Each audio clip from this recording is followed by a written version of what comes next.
역사하여 주시고 말씀을 통하여 성령 충만한 역사가 있게 하여 주옵소서. 우리 주 예수 그리스도의 이름으로 기도드리옵나이다. 아멘. 성경 말씀은 에스겔 37장입니다. 에스겔 37장 24절에서 28절의 말씀을 함께 보시겠습니다. 구약 성경 에스겔 37장 24절에서 28절의 말씀입니다. 구약 성경 1210페이지에 있습니다.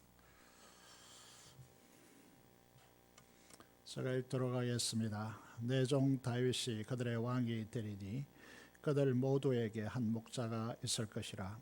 그들이 내 규례를 준수하고 내 율례를 지켜 행하며 내가 내 종 야곱에게 준 땅 곧 그의 조상들이 거주하던 땅에 그들이 거주하되 그들과 그들의 자자손손이 영원히 거기에 거주할 것이요 내 종 다윗이 영원히 그들의 왕이 되리라. 내가 그들과 화평의 언약을 세워서 영원한 언약이 되게 하고 또 그들을 견고하고 번성하게 하며 내 성소를 그 가운데 세워서 영원히 이르게 하리니 내 처소가 그들 가운데 있을 것이며 나는 그들의 하나님이 되고 그들은 내 백성이 되리라. 내 성소가 영원토록 그들 가운데 있으리니 내가 이스라엘을 거룩하게 하는 여호와인 줄을 열국이 알리라 하셨다 하라. 어려운 시대 가운데 한 주 한 동안 잘 지내셨죠? 우리가 계속해서 이제 보는 것은 민수기 6장 24절에서 27절의 말씀인데, 우리 하나님 말씀을 받을 때에 우리가 이제 가슴으로 받고 가슴에 꼭 안고 하나님 말씀으로 받아들이는 그런 습관이 중요한 것 같습니다. 그래서 이 말씀을 꼭 붙들고 하나님의 지키시는 복, 하나님의 임재 가운데서 은혜와 평강을 하나님께서 여러분과 함께한 사람들에게 주어지도록 제사장으로서 기도하는 일이 무엇보다도 중요할 것 같습니다. 그래서 계속해서 이 어려운 시대 가운데 여러분 자녀와 후손들을 위해서 이 민수기 6장의 말씀을 가지고 기도하시는 저와 여러분이 되시기를 바라겠습니다. 오늘은 에스겔 37장의 본문을 읽었습니다. 그래서 이 본문을 통하여서 화평의 영원한 언약이라고 하는 제목을 가지고 하나님의 말씀을 선포하고자 합니다. 지난 금요일도 살펴보았지만은 오늘 본문을 이해하기 위해서는 바벨론 포로 3차에 걸쳐서 바벨론 포로가 일어났는데 1차는 주전 605년 그 중심에 다니엘이 있고요. 2차 오늘 에스겔서를 우리가 하나님의 말씀을 보았습니다마는 주전 597년에 여호야긴 왕과 특별히 제사장 가문들 그리고 이제 이 기술자들 이런 사람들이 많이 포로로 끌려가게 되겠습니다. 이런 상황 가운데 제사장 가문에서 태어난 20대의 이제 에스겔이 포로로 잡혀가는데 제사장이 공식적으로 임직을 받고 제사장 사역을 하게 되는 나이는 30이기 때문에 제사장의 비전을 품고 민족을 위해서 꿈꾸고 있던 이 젊은 에스겔의 꿈과 비전이 산산조각이 나는 그런 상황이 이제 일어나는 것이죠. 이 끌려간 이제 포로들은 어디에 정착하게 되는가 하면 지도를 이제 화면에 띄워놨는데요. 잘 보이지 않는지 모르겠습니다만은 이 지중해와 또 밑에 페르시아, 페르만 이런 이제 페르시아 이런 나라들 전체를 한번 그려보면 예루살렘으로부터 시작해가지고 이제 티그리스, 유프라테스 강이 만나는 바벨론 남부 지역에 그발 강이라고 하는 작은 이제 강이 흐르고 있는데 이 세 강이 이제 이르는 그 남부 지역에 집단 노예 거주지가 포로들 거주지가 있고요. 특별히 기술자들이 많이 동원된 것은 화면에 나타나는 대로 운하와 도시 건설에 동원되었기 때문에 이 노예들이 극심한 어려움 가운데 처해 있었다라고 그렇게 말씀을 드릴 수 있겠습니다. 시편 137편의 말씀을 보시면요, 이 당시 이제 이 시편을 통해서 이제 70년대 80년대가 모르겠습니다만은 바벨론 강가에서라고 하는 팝송이 있었습니다. 이건 이제 이 말씀을 통해서 노래한 것인데 팝송으로 우리에게 잘못 알려져 있습니다만은 그때 상황을 이제 여기에 기술하고 있죠. 바벨론 여러 강변에 거기 앉아서 시온을 기억하며 울었도다라고 그렇게 하고 있습니다. 왜 바벨론 여러 강가인가? 말씀드리다시피 지도를 이제 생각해 보면 유프라테스와 티그리스 강이 흐르고 있고 그 중간에 그발 강이라고 하는 작은 강이 흐르는 그런 여러 지역에서 운하를 건설하고 도시를 건축하고 있기 때문에 고된 노역에 동원되었다, 이렇게 말씀을 드릴 수 있겠습니다. 거기에서 시온이라는 것은 예루살렘을 말하는 것이죠. 그걸 기억하며 울었다라고 그렇게 되었습니다. 5절에 보니까 예루살렘아 내가 너를 잊을진대 내 오른손이 그 재주를 잊을지로다, 그렇게 표현하고 있는데 시적 표현이죠. 그런데 이게 무슨 의미를 가지고 있느냐 하면 기술자들이 이제 많이 동원되어서 이 도시와 또 우리가 보통 도시가 아니고 이제 그림을 보아서 알겠지만은 엄청난 도시를 건설하고 있고 운하를 건설하고 있기 때문에 기술자들 많이 필요한데 그 기술력을 오른손에 잃는다는 것은 죽음을 의미합니다. 노예이기 때문에요. 그래서 내 삶을 포기할지라도 이럴지라도 예루살렘은 잊을 수가 없다, 이렇게 이제 이야기하는 것이죠. 그죠? 그리고 이제 6절의 말씀을 보면 예루살렘이 기억하지 않거나 내가 가장 즐거워하는 것보다 더 즐거워하지 아니할진대 내 해가 내 입 천장에 붙을지어다. 벙어리 되겠다는 거죠. 말 못하는 사람으로 살겠다는 겁니다. 내가 가장 좋아하는 것, 그것보다 예루살렘을 기억하는 것, 이게 이스라엘에게서 더 중요한 문제다, 그렇게 이제 이야기하는 것이죠. 여러분, 이런 이제 상황을 이제 이스라엘의 이 상황, 포로된 상황을 여기에서 잘 보여주고 있습니다. 얼마나 비장함이 서려 있는지 이걸 이제 우리에게 잘 보여주고 있죠. 그다음 이제 이 8절 9절의 말씀을 보면요,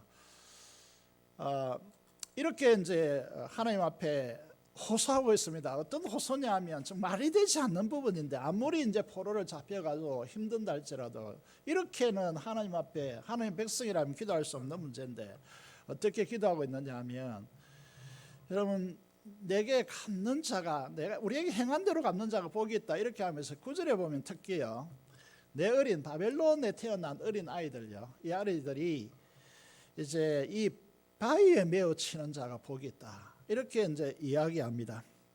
여러분, 우리가 아이들이 무슨 죄가 있습니까, 그죠? 그 아이들은 잘 건드리지 않는데 어떻게 이제 이 하나님의 성령의 감동을 받은 이 기자가 바벨론의 어린 아이들을 바위에 메어 치면 좋겠다, 이게 그렇게 치는 자가 복이 있다, 이렇게 할 정도로 굉장히 힘든 상황, 절망적인 상황임을 우리가 보게 되는 것이죠.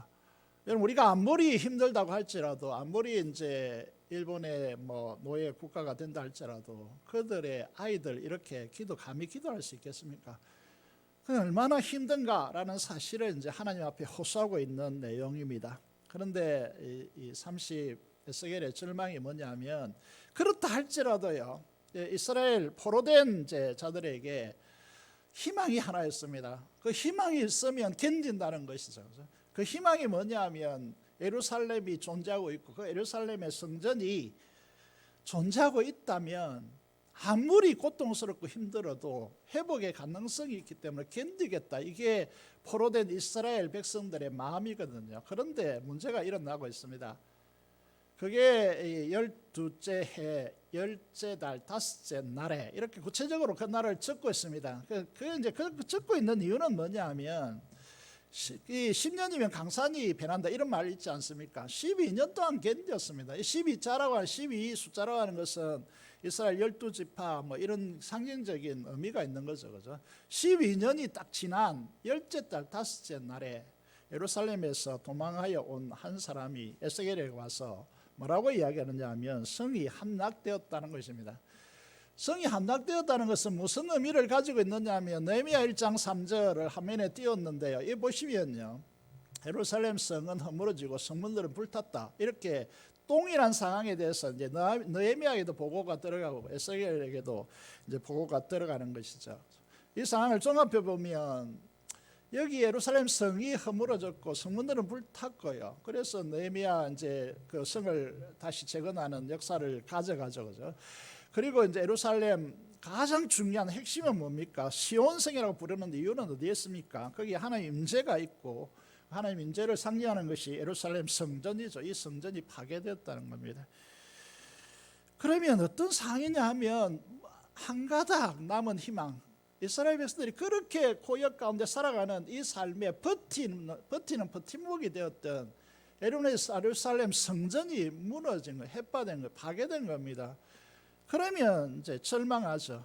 낙심합니다. 깊은 침체 속에 더 이상 이제 하나님을 바라볼 수 없는 신앙이 되는 것이죠. 침체와 낙심 가운데 떨어지는 것입니다. 그때 하나님께서 권능으로 임하시고 성령 하나님께서 이제 에스겔을 어디로 데려갑니까? 골짜기로 데려가는 역사, 우리가 금요일에 살펴본 적이 있습니다만은 그렇게 이제 하는 것이죠. 오늘 우리가 읽은 본문에 이제 이 결론에 해당되는데요. 이 결론을 잠시 이제 보시면요, 우리가 읽었습니다. 이 화평의 언약 이렇게 이야기하고요. 이 화평이라는 것은 이제 우리가 평강어로 번역이 정확할 것 같습니다. 이 화평을 거꾸로 돌리면 평화이기 때문에 이 영어 단어가 이 평강이라는 단어를 다 담아내지 못합니다. 그래서 뭐 평화라고 쓰려다가 아마 해석자가 화평이라고 쓴 것 같습니다. 주의를 집중시키기 위해서요. 그래서 이 언약의 여기서 계속 강조되고 반복되고 있는 이 본문 후반부가 뭐냐면 영원하다, 영원한 언약이다, 이렇게 됩니다. 영원한 언약이라는 것은 이제 이게 변개될 수 없고요, 지속된다는 의미죠. 그런 이제 의미였어요. 이것이 단순하게 이스라엘에게 적용되는 것이 아니고 이걸 이제 새 언약이다, 그렇게 해서 예수 그리스도를 통하여 우리에게 주시는 영원한 언약이다, 이렇게 말하고 있습니다. 이 언약의 핵심을 좀 알아야 될 것 같습니다. 이 언약은 이제 세 가지로 크게 요약할 수 있는데요. 이 새 언약의 핵심은 36장에서 이미 진술했기 때문에 우리가 서쳐 와서 잠시 살펴볼 필요가 있을 것 같습니다.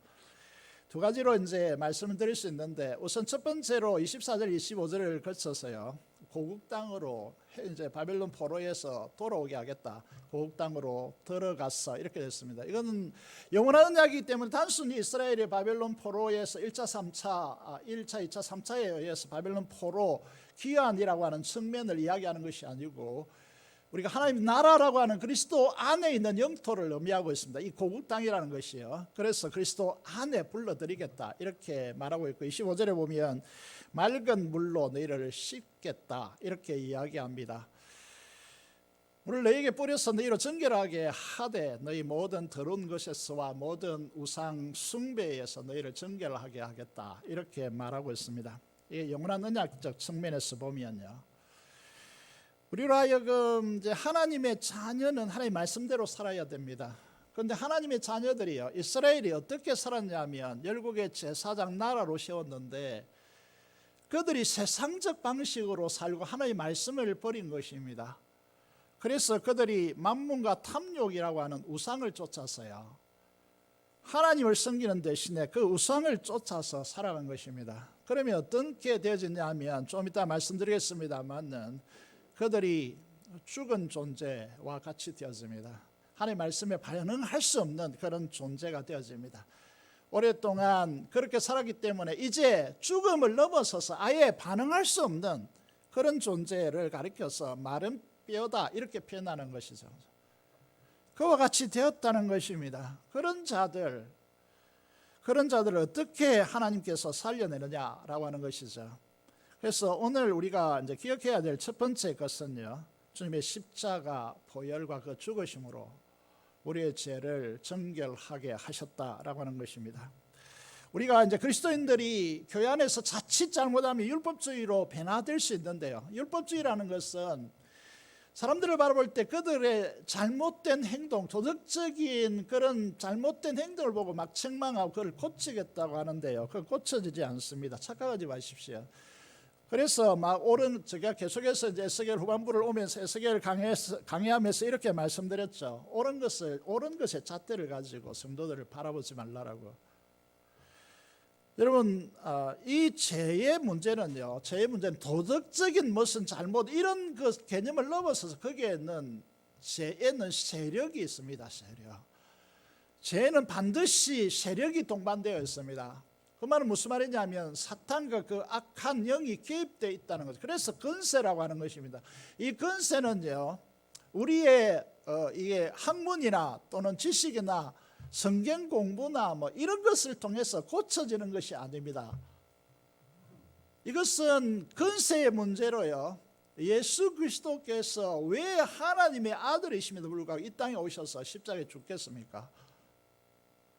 예수 그리스도의 그 십자가의 죽음과 그 보혈만이 이 근세를 묶을 수 있고, 그 안에 예수 그리스도의 그분의 근세로 통치가 그 속에 찾아와야 죄의 지배와 그 근세와 죄책감에서 시선을 받고 노임을 받고 자유케 되어지는 역사가 일어난다는 사실을 꼭 기억해야 합니다. 그래서 교회가요, 율법주의로 변했다는 것은 어떤 의미냐 하면 바로 이런 시각을 가지고 보지 않고 도덕적 잣대를 가지고 뭐가 옳은냐를 통하여 보려고 하기 때문에 수많은 교회가 문제가 일어나는 것이죠. 여러분, 자기 눈에 들보가 있는데 다른 사람의 눈에 티를 뺀다고 정말 안 해도 될 고생을 너무 많이 하죠. 그런 의미에서 우리가 하나님께서 너희에게 맑은 물을 뿌려서 정결케 해야지 우리가 노력으로 되는 문제가 아니다라는 것입니다.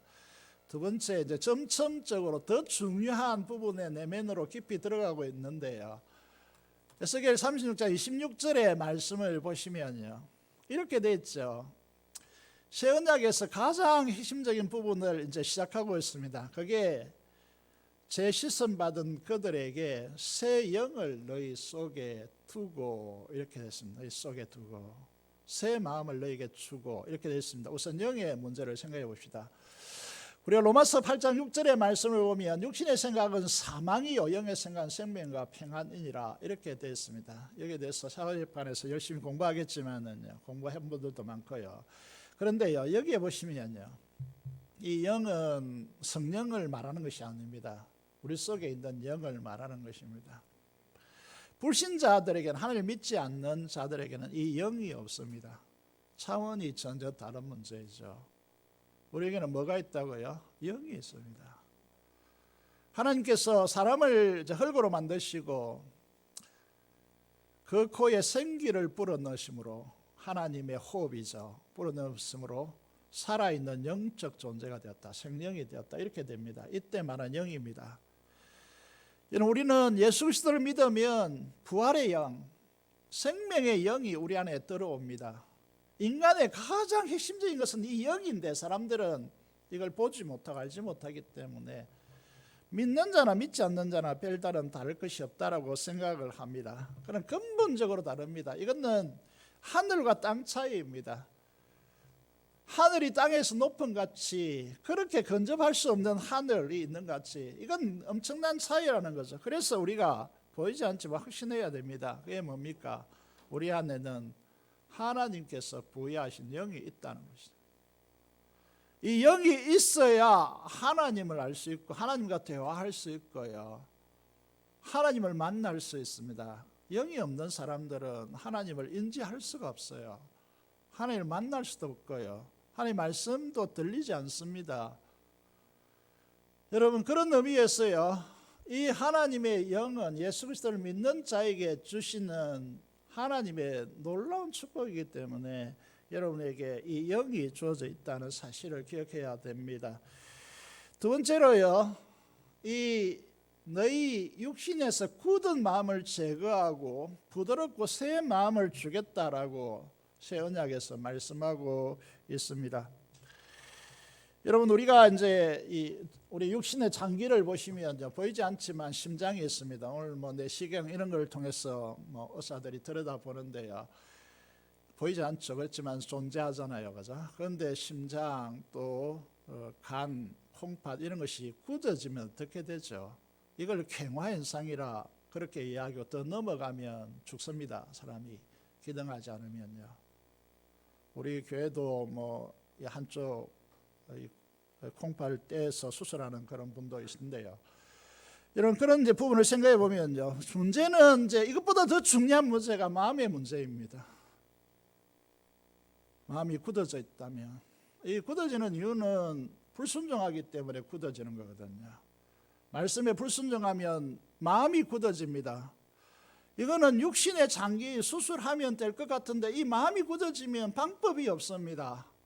하나님께서 오셔서 굳은 마음을 제거하고 새 마음을 주어야 되는 것이죠. 여러분, 이 문제에 대해서 영적인 문제이고 또 이건 보이지 않는 실제이기 때문에 이렇게 보통 비유를 들어서 설명합니다. 어떻게 설명하느냐 하면, 여러분, 제가 이 마이크를 통해서 설교를 하고 있는데 여러분 듣습니다. 뭘 통해서 듣죠? 귀를 통해서 듣습니다. 귀가 고막이 있어서 그의 진동함으로써 내 이 전파됨으로써 이 말을 알아듣는 것이죠. 마찬가지로요, 이 영의 역사가 우리에게 보이지 않고 들리지 않기 때문에 마음이라고 하는 이 기관에서 진동되어서요 하나님의 음성이 들리는 겁니다. 그래서 마음이 너무나 중요한 문제입니다. 그런데 이스라엘 백성들이요 하나님의 말씀에 불순종했다는 의미에 대해서 이제 착각하는 부분인데, 우리가 잘못했다는 그런 개념을 넘어서 있다는 거죠. 그래서 설교가들이 목회자들이 계속해서 도덕적인 허물 이런 것들을 계속 지적하는데요, 그걸 넘어서 있다는 거죠. 그래서 이 마음이 너무나도 중요합니다. 그래서 우리 잘 알죠, 그죠? 잠언 4장 23절 다 알고 계시죠? 뭐가 중요합니까? 지킬 만한 것 중에 더욱 네 마음을 지키라. 생명의 근원이 이에서 남이라고 말씀하고 있습니다. 그래서 이 마음을 은혜로 지켜나가야 된다는 거죠. 지켜야 될 것 중에 마음이 중요합니다. 우리가 오늘 이제 현대인들이 워낙 건강에 대한 관심이 많다 보니까요, 이것보다 훨씬 더 중요한 문제가 마음의 문제입니다.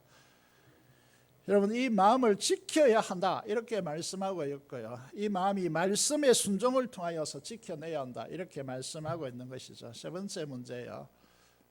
27절에 에스겔서 36장 27절에요.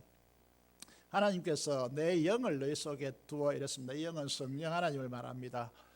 성령님을 우리 속에 두겠다라고 그렇게 되어 있습니다.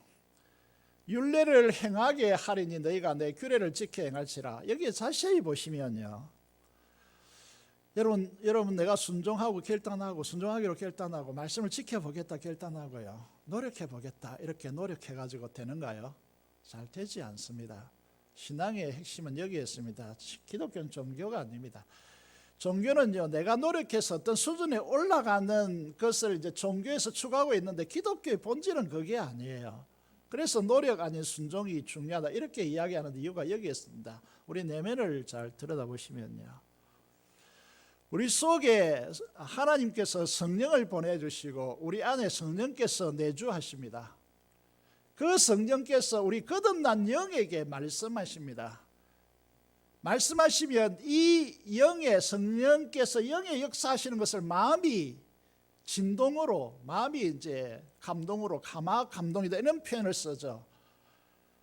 이 역사를 깨닫는 것입니다. 알게 되는 것입니다. 그 다음에 십자가의 원리가 필요한데요, 이 깨달은 바를 육신은 늘 죄악의 지배에 노출되어서 습관화되고 문화화되어 있기 때문에 우리의 육체, 우리 손과 발을 복종시켜야 합니다. 날마다 자기를 부인하고 자기 십자가를 지고 주님을 쫓아라고 하는 의미가 여기에서 형성되는 것입니다. 이 신앙의 순종의 핵심이 무엇이냐 잘 파악하셔야 되는데요, 그래서 신앙은 노력이 아니라 순종이라는 말이 여기에서 등장하는 겁니다. 성령께서 우리 속에 계시고요, 그래서 우리를 성전으로 삼으셨습니다. 그 성령을 통하여 주님께서 우리 안에 계시죠. 연합하여 계십니다. 우리 거듭난 영에 말씀하시고 그 영의 역사를 마음이 읽습니다.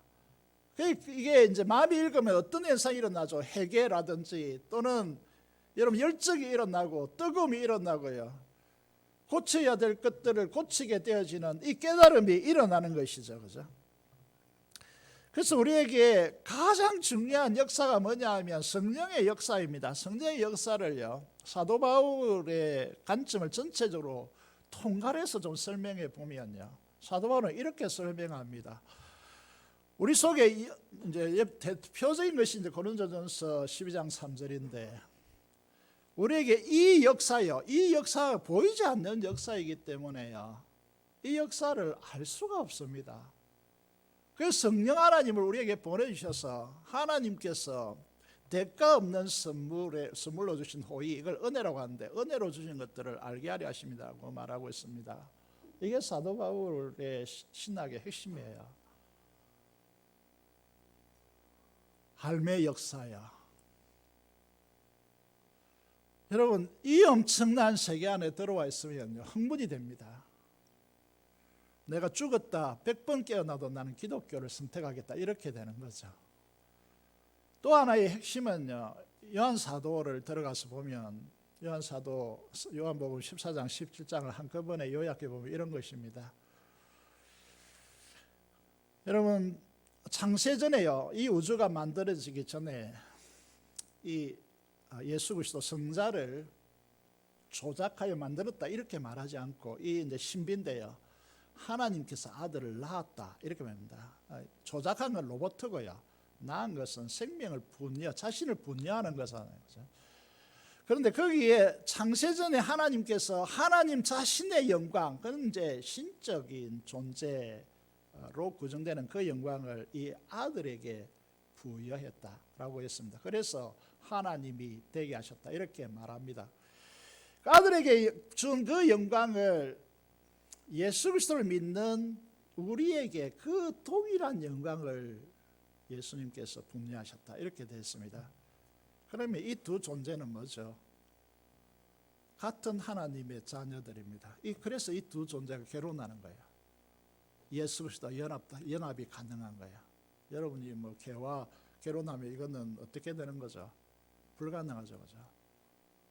아무리 사랑하는 개지만 개와 결혼해서 살 수는 없습니다. 여러분, 이 엄청난 영광요, 이 영광을 우리에게 주셨다, 이것이요, 여러분, 이 주님의 말씀 때문에 사도 바울이 너무 이게 어떻게 표현할 길이 없어서 이렇게 표현하죠. 어떻게 표현합니까? 여러분, 이 말씀을 읽을 때 그냥 뭐 그런 정도든지 그리스도 안에 있으면 새로운 피조물이라, 이전 것은 지난 것은 보라 새 것이 되었도다. 이거는 말씀을 읽는 게 아니에요. 여러분, 너무 흥분되었어요. 너무 감격스러웠어요. 우리에게 주어진 그 영광 때문에 내가 어쩔 수 없는 황홀함에 빠졌어요. 보라 새 것이 되었도다라고 외치고 있는 거예요.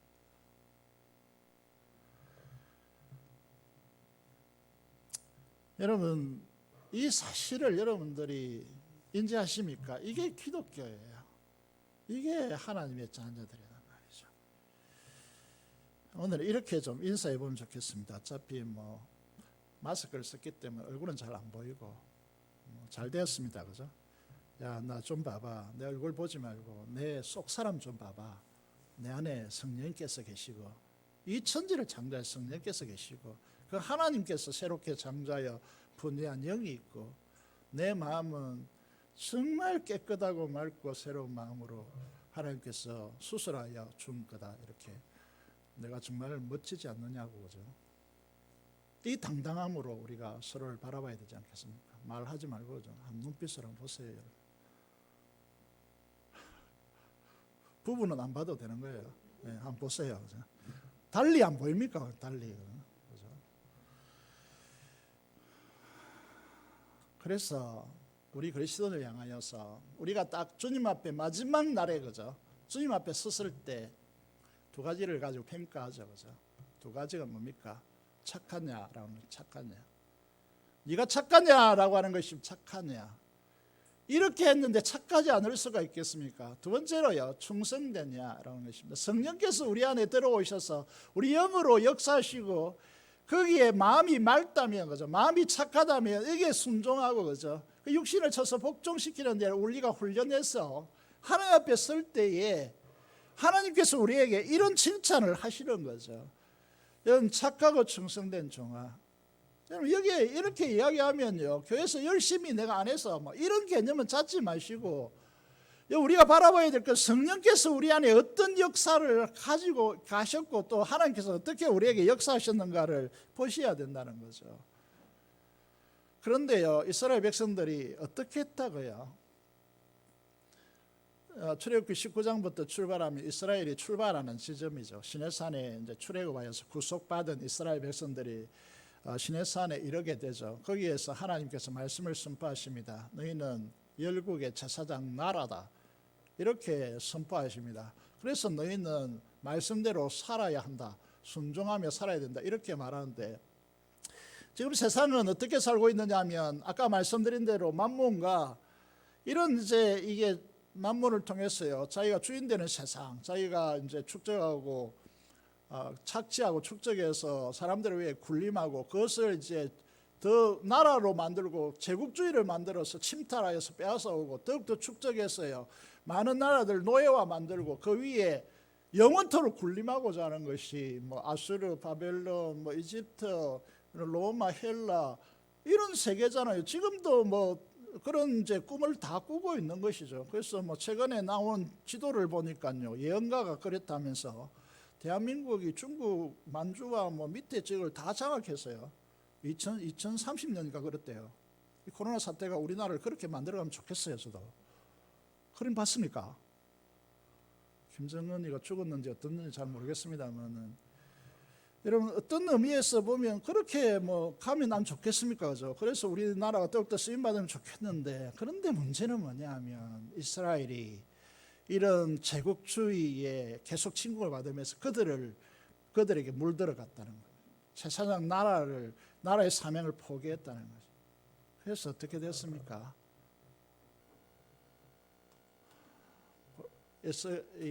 하나님 성령께서 그죠, 에스겔을 데리시고 나르십니다. 그리고 한 골짜기로 날아가서요, 줌인 카메라를 대고 그 뼈들을 촬영해서 우리가 보이는 것 같이 에스겔을 나르면서 그 뼈들을 다 보게 하십니다.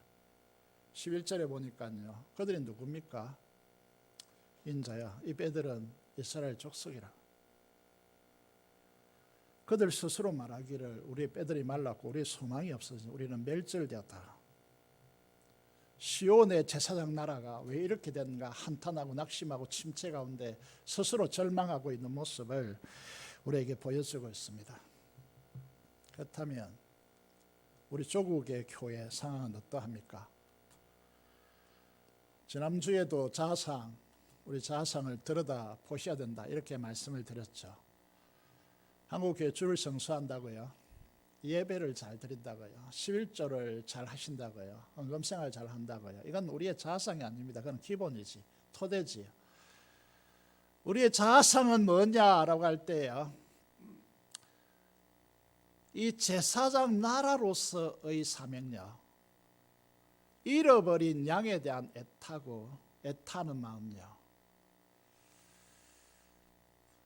상처 입고 찢기고 힘들어하는 그 양들에 대한 직분자, 목자로서의 그런 이 싸매고 회복하고 치료하고 올바로 세워주는 이런 이제 역할이 우리의 자아상인데, 이걸 상실했다는 겁니다.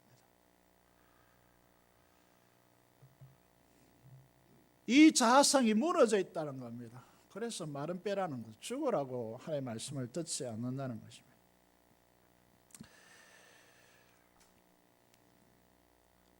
오늘 우리 교회로 축소에 들어왔어요. 저는 우리 교회 바로 밑에는 청년들이라고 누누이 강조했습니다. 그 청년들은 그 부모의 신앙에 고스란히 녹아 있어서 40, 50대의 부모들의 신앙이 그들에게 녹아 있습니다. 이 청년들은 자라나는 학생들이나 그 다음 세대에게 믿음의 본이 되고 있는 것이죠. 그런데요, 그 청년들의 축소에서 보면 세계 비전에 붙들려서 함께 아우러져서 하나님의 통치를 이 땅에 실현하고자 하는 열정으로 가득 차 있는가? 하나님의 말씀에 순종함으로써 여기저기 하나님의 역사라고 가져와서 목장에서 나누고 있는가? 우리 자아상을 계속 말씀드리고 있습니다. 잃어버린 영혼을 구원하기 위해서요. 내가 시간이 나면 아니고 시간을 넘어섰어요. 여러분 그 영혼에 대한 애타는 마음을 가지고 잃어버린 한 마리 양을 찾기 위해서 온 산을 헤매는 목자의 마음을 가지고 있는 거예요. 심령의 가난함에서 오는요, 말씀드린 대로 아까 요한복음 14장 17장을 통하여 성령 하나님의 역사에 대해서 이 말씀을 잠시 드리고 지나왔는데요, 그 영광의 칼망요, 심령이 가난하다는 것은 어떤 것이냐 하면 하나님의 예배장에 예배하는 이곳에 나와서요, 하나님의 임재의 영광의 충만을 경험하고 그 충만 때문에 나와 자신 세상은 간겁고 오직 주님만 보이는 이 갈망이 우리 속에 자리 잡고 있는가. 여러분 이런 이제 현장에서요, 그 가슴이 성령 하나님의 그 보여주시는 하늘의 영광 때문에요, 가슴이 뜨거워지고 눈물이 쏟아져서 한동안 동안 자리에 일어날 수 없었어요. 정신도 좀 굶어보고요, 그렇게 한동안 멍하니 눈물을 흘리며 앉아있는 그런 모습들이 있는가. 이런 것들이 우리를 평가하는 자아상이거든요. 이게 이스라엘 백성같이 그동안 한국 교회는요, 성경을 수단으로 삼고 하나님만도 수단으로 삼고 좋은 직장에 들어가고 좋은 대학교 들어가고 돈을 많이 벌이는 수단으로 다 전락했죠. 이게 제국주의입니다. 이게 만몬주의라는 거죠. 그래서 한국 교회는요, 80년 이후부터 죽은 공간, 죽은 예배의 학년으로 펼쳐졌다는 거예요. 이게 냉정한 한국 교회의 자아상입니다. 그래서 옥하는 목사님도 그렇고요, 죽기 전에요, 목회자를 다 불러놓고 한국 교회 너무 심하다, 이 한마디 말하고 돌아가신 거예요. 그래서 살아서나 죽은 교대, 부자라나 정말 영적으로 가난한 교회, 사대교회와 라오디게아 교회가 뭐가 다르냐는 거죠. 우리는 스스로 말하지 않아도 우리 자신, 저 자신을 들여다봐도요, 마른 뼈와 같다, 침체와 낙심과 절망 가운데 휩싸여 있다, 이렇게 말씀드릴 수 있고, 하나님께서 개입하시는 이유는 우리가 이런 상황 가운데 손을 놓을까 봐 하나님께서 개입해 들어오시는 것이죠. 그래서 에스겔에게 묻습니다. 이 뼈들이 살겠느냐. 에스겔의 대답은 정말 믿음의 대답입니다. 주 여호와여 주께서 하시나이다. 이 말은 우리의 힘으로, 우리의 노력으로 더 이상 안 됩니다. 더 이상 할 수가 없습니다. 하나님께서 창조의 능력으로 개입해 들어오셔야 가능합니다 라는 뜻입니다. 그래서 스가랴 4장 6절에 있습니다. 우리는 힘으로 해보았습니다. 힘은 노력을 의미하죠. 그 노력에다 금상첨화는 뭐겠습니까? 능력이죠. 돈에 능력이 있으면 좋겠다. 학문과 또 경험에 능력이 있으면 실패하지 않고 인간적인 노력을 해서 우리가 만들어내는 최고의 것을 만들어낼 수 있겠죠. 그건 인간적인 일들입니다. 그런데 이런 것들을 가지고 마른 뼈를 살아나게 할 수 있습니까? 살아나게 할 수 없습니다. 마른 뼈가 안 산다고요, 이렇게 노력해가지고. 왜냐하면 이거는 인간적인 영역이 아니고 신의 능력이기 때문에. 마른 뼈가 어떻게 살아납니까? 마른 뼈 아시죠? 그죠? 죽은 지 너무나 오래되어서 풍파에 시달리고, 죽은 마른 뼈가 되려면, 제가 군대 갔어요 말이죠. 포대에 있을 때 포대장이 이 절벽이 깎아내려 무덤이 이렇게 간이 보이니까 아무도 손을 못 대서 저보고 이제 그 가져와서 불태우라 하더라고요. 그 병사들 몇 명과 함께. 간이 너무 두꺼워서 밤새도록 태운 적이 있거든요. 보니까 안에 보니까 이제 뼈는 살은 다 없어지고 뼈에 3배인가 3배, 그죠? 그것만 붙어 있더라고. 그 3배 오래 가더라고요. 그 밤새우고 태웠습니다. 태우고 그 이제 간은 태우고 다른데 이장을 해드렸거든요. 왜 그렇게 이제 훈련 가면 비가 오니까, 훈련 갈 때마다 비가 오니까 이거는 뭔가 해야 되겠다 이렇게 생각해서 그렇게 하라고 하더라고요. 이 죽은 지 한 100년, 200년 된 뼈들이 살아나겠습니까? 노력한다고, 애쓴다고 못 살아납니다. 그래서 이 부분에 대해서 어떻게 이제 말씀합니까? 하나님의 방식, 이게 이제 언약이거든요. 영원한 화평의 언약입니다. 하나님의 방식을 하나님께서 말씀하시고 설명하십니다. 그것이 무엇이냐 하면 하나님의 말씀을 선포하고 그 말씀이 선포된 그 말씀대로 성령께서 역사하시는 방식, 이것이 언약의 방식이다, 이렇게 말합니다. 10절의 말씀을 보면요, 에스겔 30장 10절입니다. 내가 그 명령대로 대언하였더니 생기가 그들에게 들어가매 그들이 곧 살아나서 일어나 서는데, 그냥 이제 사람들이 아니고 극히 큰 군대로 일어났습니다. 우리는 이 꿈을 꾸고 있는 것이죠. 우리 교회를 생각해 보면 그동안 오랜 세월 동안 20년 이상을 제자훈련 사역을 해왔습니다. 그 사역 동안에 교회가 성장해 왔습니다. 교육당도 짓고요, 본당을 지으려고 이제 하고 있죠. 사람들도 많아졌습니다. 그런데 흡족하지 못합니다. 흡족하다는 것은 제가 생각하는 사람들의 숫자가 많았다는 그런 것이 아니고요, 우리의 모습들이 성령의 충만함과 마음의 자원함의 기쁨으로 하나님 앞에 헌신하는 모습인가, 다시 말해서 성령의 역사로 이루어지는 역사인가에 대한 질문을 이제 던져야 되는 시기. 교회적으로 보면 두 가지 단계요. 마른 뼈에게 말씀이 선포되어지고요, 그 마른 뼈들이 자기의 제 위치를 찾아오고요, 힘줄이 붙어지고 그 살이 붙어져서 온전한 사람의 모습으로 이렇게 갖췄는데 누워 있습니다. 그 누워 있는 자들이 살아 있는 겁니까? 죽은 겁니까? 죽은 겁니다. 성령의 역사를 경험하고 성령의 충만함과 성령의 은사의 기름 부으심으로 오는 그런 자원함의 기쁨이 우리에게 충만하고 그 영광에 압도됨이 없으면 이건 죽은 겁니다. 교회가 죽은 거예요. 그래서 한국 교회가 숫자는 많지만 죽은 교회인 겁니다. 그래서 요즘 분당 우리 교회에 이찬수 목사 설교를 많이 듣는 걸로 알고 있는데, 거기에도 자기 교회 죽었다 이렇게 말합니다. 그렇게 큰 교회도 대표적인 교회인데 우리 교회는 죽은 교회다 이렇게 말해요.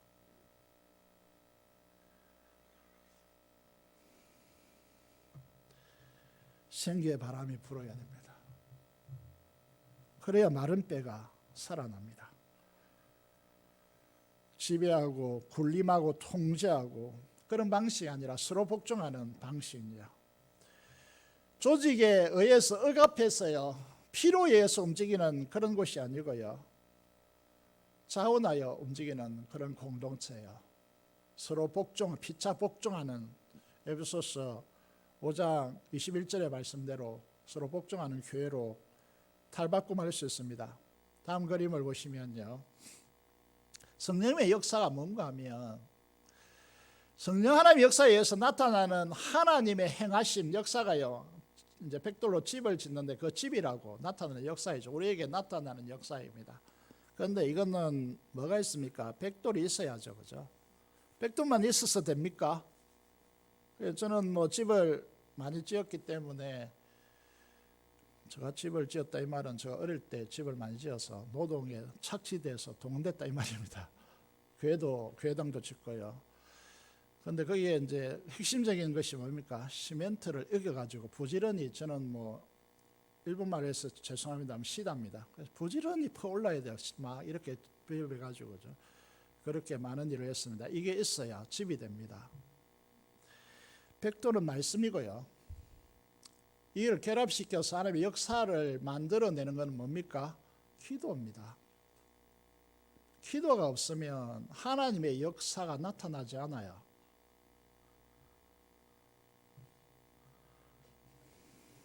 말씀을 붙들고요, 말씀이 선포되고 그 선포된 말씀을 붙들고, 여러분 우리가 한 가지로 모여서 합심해서 기도해야 되는 거예요. 금요 기도에 새벽 기도에 이걸 우습게 여기는 한 그리고 그룹으로 모여서 목장으로 모여서 또 중보기도자들이 모여서 기도하지 않는데 성령 하나님의 이 휘몰아치는 강한 급하고 강한 바람 같은 초대교회 일어났던 그 역사요. 3,000명 5,000명이 심하고요. 제자화되고요. 이런 역동적인 역사가 이 오만이나 때는 그런 이제 서적들을 불사르고요. 이런 역동적인 역사가 일어나겠습니까? 겨우 우리의 한 걸음 한 발짝 우리의 노력에 의해서 조금 전진하는 그런 가지고 성령의 역사로 갈 수 없습니다. 그래서 이걸 놓치고 있다는 거죠. 한국 교회가. 그래서요. 저는 80년대 대학을 다녔는데 80년대에는 뭐가 있었냐면 뜨거운 기도가 있었어요. 나무 뿌리를 붙잡고 뽑아낼 정도로 그렇게 하나님 앞에 절박하고 간절하게 기도하는 기도가 있었습니다. 그런데 요즘은 어떻죠? 마지막으로 이 말씀을 읽고 마무리하도록 하겠습니다. 여기 보시면 사람이 등장하죠. 다 사람을 생략했습니다. 제가 대표적으로 베드로 예수님을 저주하며 부인했습니다. 요한, 야고보 등 정치적 야망을 품고 예수님을 따랐기 때문에 그 야망이 부서지는 순간이요. 그게 십자가죠. 다 도망쳤습니다. 여자들이 있고요. 여자들은 그나마 이제 헌신하고 뭐 향유를 붓고 이랬죠. 어머니 마리아가 있고요. 문제 또 있죠. 예수님의 아우들이죠. 아우들의 불만이 뭡니까? 장남인 형이 왜 이렇게 성공하려면 예루살렘에 가서 제대로 성공해서 가난한 우리들 좀 건사하고 그죠? 왜 지지리도 못난 학문 없는 어부들 데리고 갈릴리 변방에서 돌고 있으니까 불만이 가득했죠. 장남에 대한 부담감이 있는 분들이 많잖아요, 그죠? 저는 장남이 아니기 때문에 장남의 부담감을 잘 헤아릴 수가 없습니다. 그런데 장남들은 부담감이 많잖아요. 그 장남에 대한 이런 이제 공격을 늘 받았고 분마들이 가득했죠. 아버지도 일찍 돌아가시고 집도 가난한데 왜 우리들을 돌보지 않느냐고. 그런데요, 이들이 어떻게 합니까? 더불어 어울려서 마음을 같이하여 오로지 기도에 자신들을 바칩니다. 그러니까 어떤 일이 일어났습니까? 성령의 급하고 강한 바람같이 임하셨습니다. 불같이 임하셨습니다. 말씀을 선포하니까 3,000명, 5,000명이 날마다 회개하고 회심하고 돌아와서 주님을 따르는 제자화가 일어났습니다. 1907년도 평양대부흥 그 20세기 초예요. 1900년 초예요. 여러분 미국의 대부흥운동, 영국의 웨슬리 대부흥운동, 이 부흥운동이 100년 동안 이상 지속했고 교회는 부흥에 폭발했습니다. 그 이유가 어디에 있습니까? 1903년도 원산에서요. 선교사와 몇몇 성도들이 정말 피눈물 나는 그 추운 지역에서요. 무릎 꿇고 하나님 앞에 기도함으로써 그 부흥이 출발되었습니다. 여러분 우리의 자녀 세대와 우리 다음 세대가요. 마른 뼈와 같이 말라졌는데 여러분 불안하지 않습니까? 우리의 부모로서 그들에게 이런 유산을 물려줘서 되겠습니까? 그런 의미에서 우리가 하나님 앞에 해야 될 가장 중요한 일은 뭐냐면 말씀의 선포요. 말씀의 대언요. 이 말씀의 약속에 붙들고 시멘트로서 그걸 결합시키는 기도를 통하여 성령 하나님께서 바람같이 불같이 임하시는 생기의 바람이 이 한국교회에 불어와야 된다는 것이죠. 이걸 위해서 오늘 이 시대가 기도에 무릎 꿇어야 된다는 것이죠. 우리가 더불어 마음을 같이하여서 오로지 기도에 힘쓰면요 반드시 부흥이 일어납니다. 반드시 생기의 바람이 불어옵니다. 절망적인 우리 다음 세대 자녀들이 교회에 오는가 마는가, 그들 가슴 속에 하나님의 나라가 불타지 않고 있는데 그게 어떻게 살았다 할 수 있습니까? 그런데요, 이런 절망적이고 낙심되는 상황 속에서요 희망은 한 가지 있습니다. 그건 성령 하나님의 역사만이 이걸 가능케 하는 것이죠. 그럼 뭘 해야 됩니까? 기도해야 됩니다. 여러분 이 가치 전쟁을 우리가 하고 있는데 이 기도가 얼마나 가치 있는 일인가에 대한 가치 자리매김을 하지 않으면 뭐 때문에 뭐 1시간 또는 뭐 30분 뭐 이렇게 기름을 써가면서 이곳에 와서 기도하겠습니까? 성령의 역사를 경험하고 싶지 않습니까? 여러분, 우리의 자녀들 속에 하나님의 역사를 그들에게 불러일으켜 주고 싶지 않습니까? 자, 이것은 우리가 이룬 역사가 아니고 하나님께서 이룬 역사라고 그들에게 안겨주고 싶지 않습니까? 그런데요, 기도의 자리에 여러분들이 직분자로 선택받았다면 그 직분자의 중심으로 서서 함께 여러분 모닥불과 같이 함께 모여서 그 기도할 때요, 여러분 우리가 캠프파이 하지 않습니까? 그죠? 할 때 어떻게 하죠? 모닥불 모아놓고 거기에 뭘 합니까? 기름 붓죠. 그 기름이 성령 하나님의 역사입니다. 그래서 저와 여러분 그리고 여러분의 자녀들, 우리 교회가 성령 하나님의 생기로 이 세상을 복음으로 정복하는 영적 큰 군대가 일어나는 축복이 임하기를 주님의 이름으로 축원합니다. 기도드리겠습니다.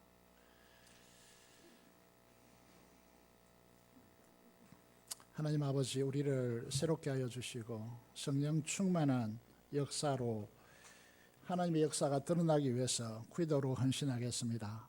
기도에 떨어지겠습니다. 특히 더불어 마음을 같이하여 말씀이 선포되고 기도하는 자리에 우리가 서겠습니다. 기도하는 사람들을 함께 묶어서 하나님 기도하는 교회 공동체로 형성해 내겠습니다. 하나님 성령을 우리에게 주시고 우리에게 주신 영과 마음과 또 우리의 육체가 온전히 하나님께 순종하는 자로 세워져서 하나님께 영광 돌릴 수 있도록 도와주옵소서. 기도하시고 지역과 민족 복음과 통일가 파송되는 선교사를 위해서 한음성으로 기도하겠습니다. 살아계신 아버지 하나님, 은혜를 감사합니다. 우리가 너무나 기도가 약해져 있습니다. 믿음의 야성을 잃었습니다.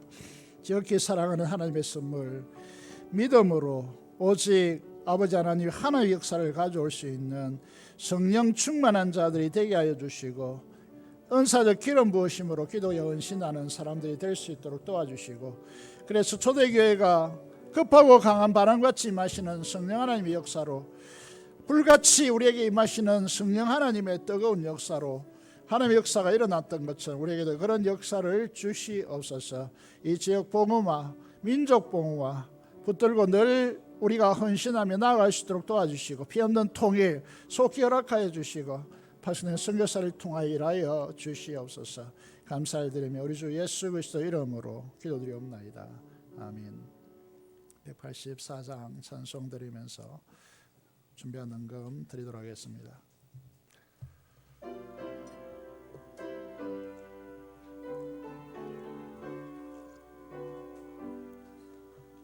불길 같은 주 성령 간구하는 우리에게 지강강 임하셔서 영광 보여주소서. 성령이여 임하사 우리 영의 소원을 만족하게 하소서.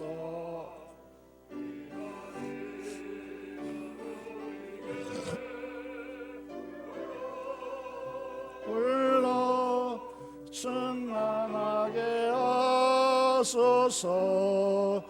주의 제단 분리에 우리 몸과 영혼과 우리가 가진 모든 것 지금 바치옵니다. 성령이여 임하사 우리 영의 소원을 만족하게 하소서. 기다리는 우리에게 불러 충만하게 하소서. 모든 것 다 바치고 이고비인 마음에 나영하소서.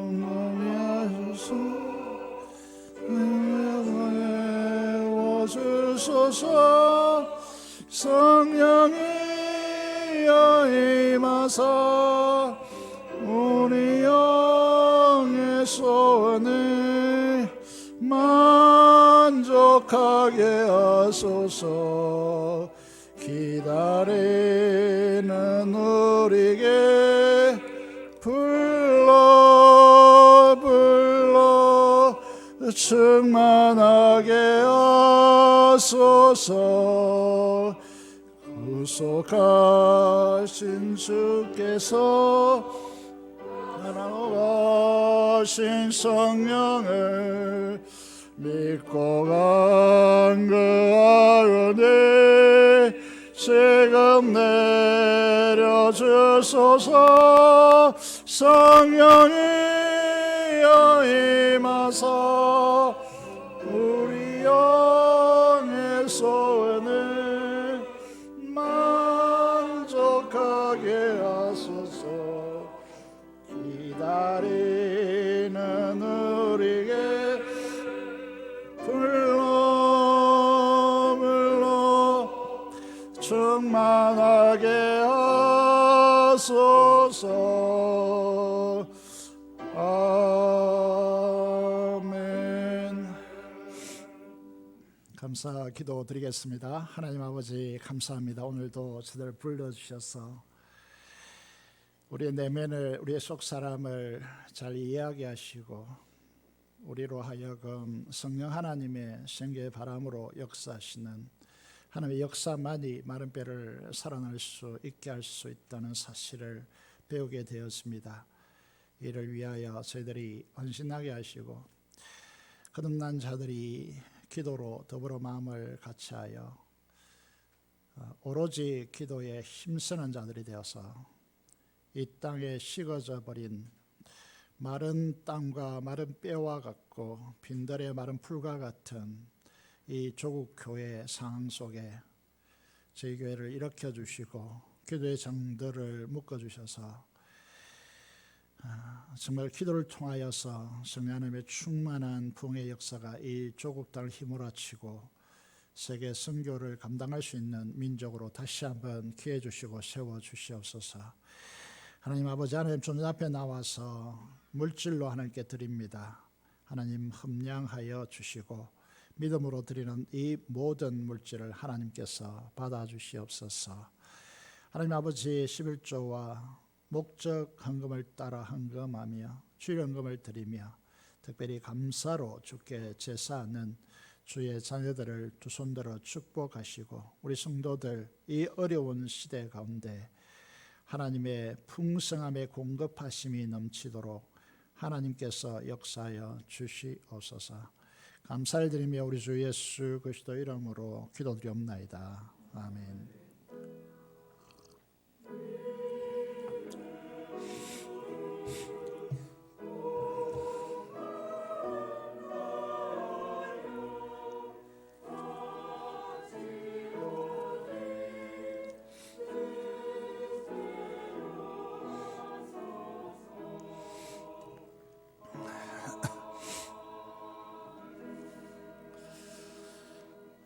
교회 소식란을 보시겠습니다. 지금 오늘부터 일부 오전 2부로 분리해서 드리고 있습니다. 오후 찬양 예배 시간은 1시 30분부터 시작하도록 하겠습니다. 식사는 아마 소고기국밥을 하신 것 같은데 질서를 잘 유지하시고 칸을 앞으로 막아놨습니다. 그래서 여러분 거리를 두시고 잘 식사하시기를 부탁드리겠습니다. 예배 정상은 5월 5일까지 사회 거리두기를 하고 있기 때문에 5월 3일까지 이렇게 가고 5월 10일부터 정상적으로 모든 것을 가동시키도록 하겠습니다. 은혜주일, 어버이주일이 있는데 이번에는 행사를 가지지 못하게 되겠습니다. 양해하시기 바랍니다. 제자들 사역 보시고 목장 모임 5월 3일에 목장 구성을 발표합니다. 저희 교회가 살아나기 위해서 파격을 가하겠습니다. 양해하시고 따라와 주시길 바랍니다.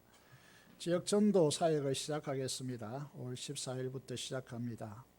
특별히 협력해 주시기를 부탁드리겠습니다. 금요 기도에 당에 재직해 보시고 임해 주시면 좋겠습니다. 다른 강고는 참고해 주시기 바랍니다. 다 같이 일어나셔서 찬송가 5장 찬송 드리겠습니다.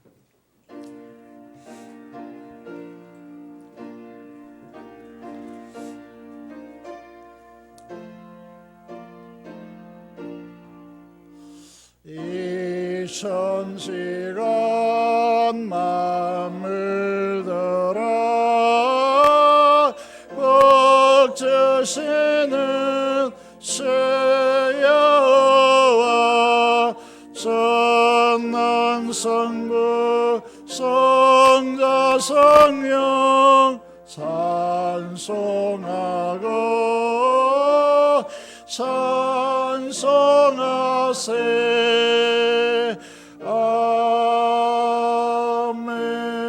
아멘. 축복을 받겠습니다. 지금 우리 주 예수 그리스도의 은혜와 하나님 아버지의 원하신 사랑하심과 성령의 교통 충만 감화 감동하심이 신기의 바람으로 임하시는 하나님의 역동적인 역사를 경험하며 참으로 행복하며 자원하여 하나님 앞에 드려지며 순종하기로 다짐하는 사랑하는 성도들의 심령과 가정과 생각 터전 위에 지금부터 영원토록 함께 하시기를 축원하옵나이다. 아멘.